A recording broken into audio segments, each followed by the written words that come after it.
You can't really understand history without some knowledge of Plato and Aristotle. Their ideas have shaped the world for the last 2,500 years.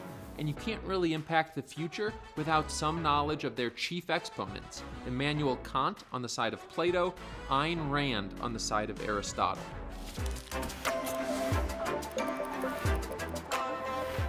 Plato held that there's an intellectual elite that has a monopoly on knowledge. And because they have a monopoly on knowledge, they also should rule over all other people. That idea might sound familiar. It's really the blueprint behind every dictatorship in history. Plato got there in an interesting way. What makes a given thing the type of thing it is, Plato asked. What is the dogness of dogs or the chairness of chairs? Whatever it is, it must be something universal and unchanging. Yet all the dogs and chairs we see are unique and fleeting. Plato said, beyond this world there is an immaterial, non-spatial, immortal world of forms, and the things in this world are merely imperfect reflections of those forms. Well, who has knowledge of the world of forms? Not the everyman or the everywoman, not the average Joe, not the person on the street. No, the person who has the time and the resources to sit around and think about this stuff for decades and decades until they become enlightened. Until they have a certain revelation or intuition. And then they have that knowledge, nobody else has it, they ought to rule. Aristotle, by contrast, opposed all of Plato's fundamentals. Whereas Plato spurned and devalued the observable world, Aristotle was obsessed with it. Whereas Plato sought supposedly pure knowledge that transcended observable facts, Aristotle took observable facts as the starting point for everything. Plato started with abstract ideas. Aristotle started with observation.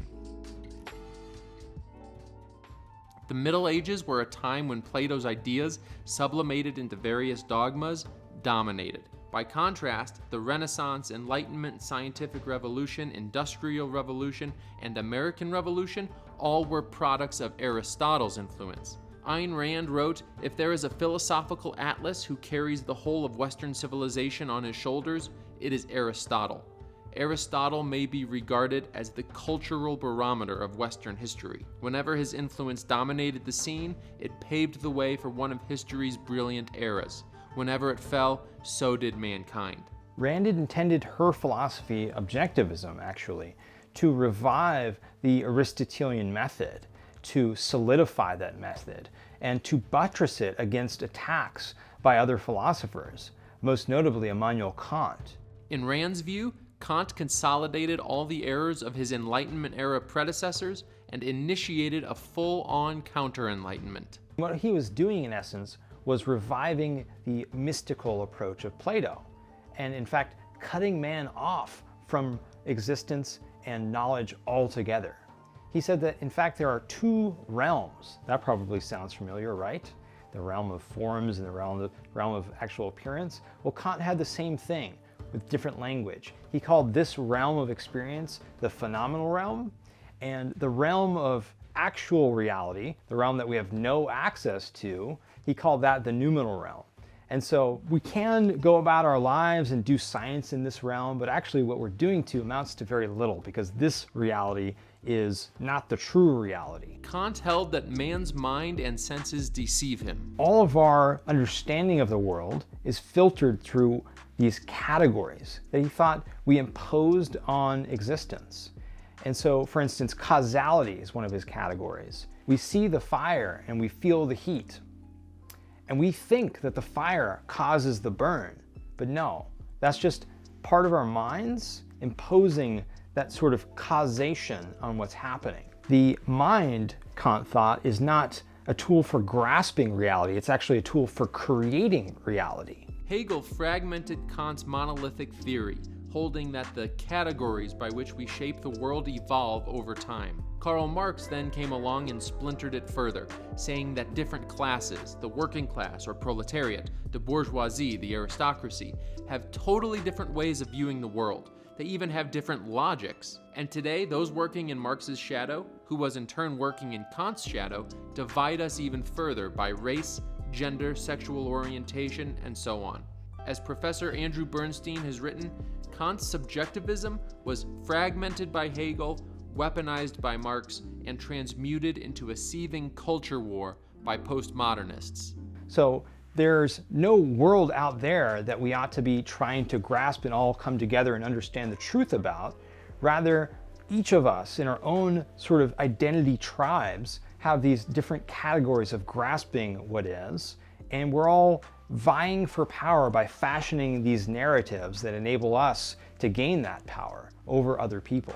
Kant also held that we have a moral duty to sacrifice our values, not even for the sake of other people, but merely for the sake of sacrifice. Further, Kant's notion of duty entailed a duty to accept the dictates of political rulers. John Locke had said that people have individual rights and they ought to revolt against emperors and kings who violate those rights. But not so, said Kant. In an essay he titled Perpetual Peace, he argues that whatever the king might do, whatever the supreme leader might do, it is your duty to accept it and to go along with it. Ayn Rand aimed to save the Enlightenment by reviving Aristotle's ideas against the mutant, virulent form of Platonism that Immanuel Kant had unleashed on the world. She said that in every fundamental respect, objectivism, her philosophy, is the exact opposite of Kant's. And whereas Plato had said that the essence of any given thing is this form off in another dimension, Rand said no, actually, where we get the essences of things is via human cognition. We have the ability, we have this conceptual consciousness, this incredible tool to look out at the world and see likenesses and differences, to both differentiate between things and also to integrate things, to see how they're similar. So our concepts are objective, meaning our basis of knowledge is objective. We have this ability to build objective knowledge on top of sense perception to get a better and better grasp of our world. Just like our concepts are objective, based in reality, based in fact, so, said Rand, are legitimate values. In Rand's view, values derive from the requirements of life, which is the precondition of all values. All living beings need certain values in order to remain alive. The values of any given organism are based on the requirements of its life. Every organism, in order to stay alive, needs certain values. Plants need a certain amount of water and sun. A tiger needs a certain amount of meat and shade. A human being needs many different things. He has many, many needs. But his identity, the type of animal that he is, sets the requirements of his life and thereby set the values that he must attain to keep his life in existence, to keep from dying. So man has to use his mind, use his reason, to create the values on which his life depends.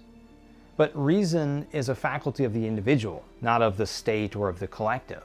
Rand held that man must use his own reason to create the values on which his life depends. What's more, he has a right to create those values and a right to use them, and to make his life the best it can be. We need to understand reality in order to create those values and make our lives great.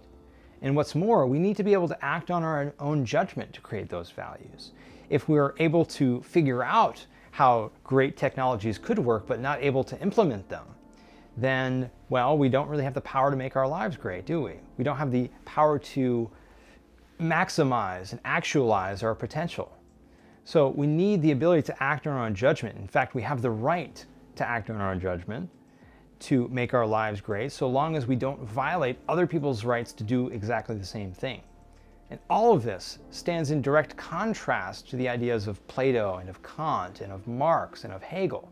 Yet the ideas of Plato, Kant, Hegel, and Marx continue to sow division and destruction today. That's why Ayn Rand's ideas are as important as ever. So Ayn Rand aimed to save the Enlightenment by reviving the Aristotelian this-worldly approach to knowledge and fortifying it against the Platonic Kantian approach that was rampant in her day and has only gotten worse since then. So again, if you want to have an impact on the future of the world, you really need to understand the ideas of Plato's most important exponent, Immanuel Kant, and Aristotle's most important exponent, Ayn Rand.